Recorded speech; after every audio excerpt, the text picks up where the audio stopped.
Pues en este pueblo de 10 casas, 10 familias, había 4 casas con escudo.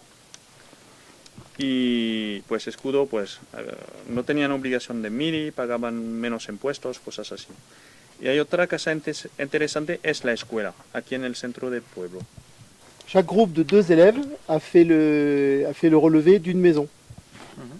Alors avec 2 techniques.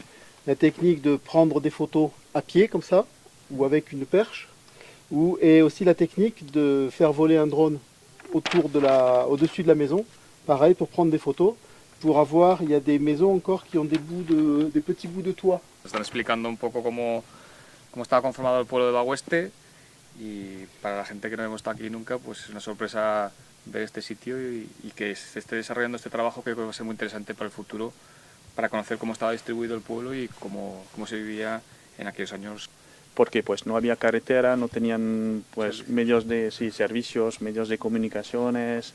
Vivían con alegría, que he hablado con un vecino que tiene ahora 87 años, de una casa Javiere. Un señor Casa Javiere, y pues vivían con alegría, que no faltaba nada, pero pues vivían como pues con lo que hay aquí. Entonces han ido a vivir pues en pueblos colonias. Donc l'objectif du travail, c'est d'avoir un état actuel du village, de faire comme une photo, mais avec les techniques actuelles, c'est-à-dire qu'on va faire un modèle numérique, c'est-à-dire une maquette du village.